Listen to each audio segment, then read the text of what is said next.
the Madman! I'm back from the Hearthstone Battlegrounds Brawl tournament, and I'm here to review some of the cards that were revealed. And we're gonna start with one of the ones revealed during the tournament, as well as a cool prop. Oh! It's Envoy of Lazul. I somehow managed to bring this back all the way from the tournament. It is really big. Trump for scale.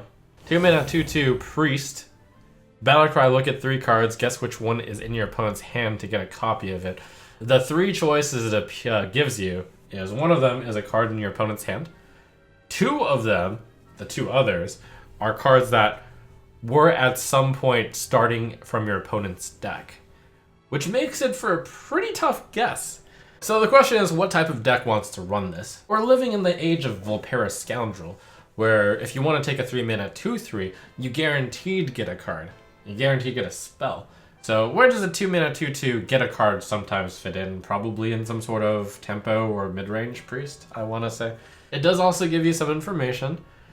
If you incorrectly choose, then you know that it's not in their hand. If you choose correctly, you know 2 cards that aren't in your opponent's hand. So kind of a fringe benefit there. But at the end of the day, I think this card is evaluated as 2 mana 2/2 draw 75% of a card, which is ultimately probably not good enough. Dragon Rider Talritha, Paladin Legendary. 3 mana 3/3 Death Rattle, give a dragon in your hand +3/+3, and this Death Rattle, really cool flavor. The idea of Dragon Rider Talritha is when she dies, she simply jumps onto a dragon in your hand. And then, when she's riding it, her stats are added to the dragon. And when that dragon dies, she jumps off onto another dragon in your hand. I think pretty simple to say, if a dragon paladin deck works, Talritha should probably be in there because so much value over time. Shuma! Legendary neutral card, 7 mana 1/7. At the end of your turn, fill your board with 1/1 tentacles. I'll be the first to admit this card looks like it sucks. But this is the first time that we've seen such a value generation card. Potentially, at the end of every turn, you're getting 6/6 worth of values. And the turn you play Shuma, you're getting 7/13 worth of value. Now, admittedly, when you just add up the stats, it's a 1/7 plus 6 1/1s, which isn't exactly the best form of value, but that 1/7 is a must kill, because if they don't kill the Shuma, then you get free value out of your 6 1/1s. So I'm going to say less bad than it looks, but probably not very good. Secure the deck. Druid side quest. For 1 mana, attack twice with your hero. The reward is adding 3 claw spells to your hand. Interesting card because attacking with your hero is not something you typically want to do as a druid, and having claw is generally not something you want as druid either.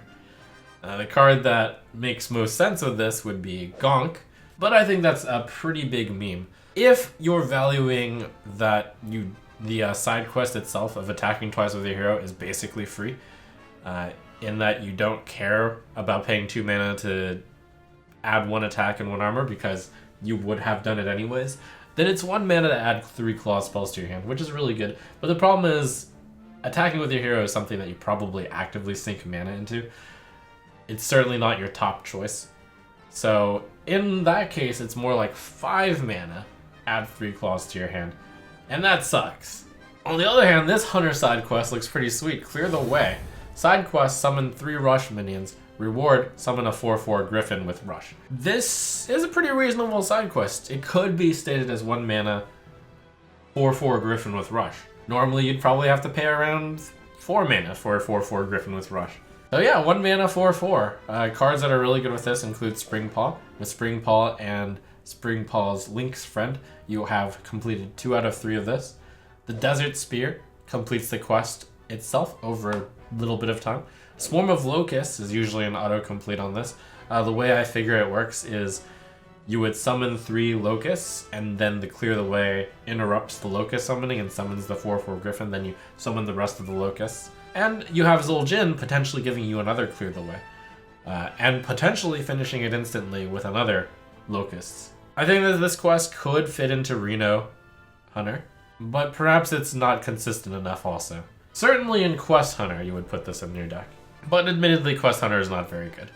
So clear the way. It's unclear whether or not this is going to work, but the payoff does look pretty good. And we're finishing it with a whopper of a card. It's the final Galakrond version. It's the warrior version Galakrond, the Unbreakable. 7 mana, 5 armor for the hero Galakrond. Balacry, draw 1 minion, give it +4/+4, invoke twice to upgrade. After you've invoked twice, it becomes Balacry, draw 2 minions, give them +4/+4, and if you invoke twice more, Balacry, draw 4 minions, give them all +4/+4, and you get a 5/2 claw to go with it. And of course the hero power is very important. Galakronds Might, 2 mana, give your hero +3 attack this turn, and every single time you invoke, you also gain +3 attack. Now there are no warrior cards revealed so far with invoke, so we only have the neutral cards to go off of. It seems like that invoking that version of Galakrond is for some sort of minion-based deck, maybe with charge cards, maybe with rush cards, because those tend to be good with hand buffs. Also, the hero power tends to be pretty aggressive. You usually want to hit face with that because you'll probably run out of health if you hit minions with it. So the Shield of Galakrond becomes a 5 mana 4/5 taunt with give your hero +3 attack for a turn.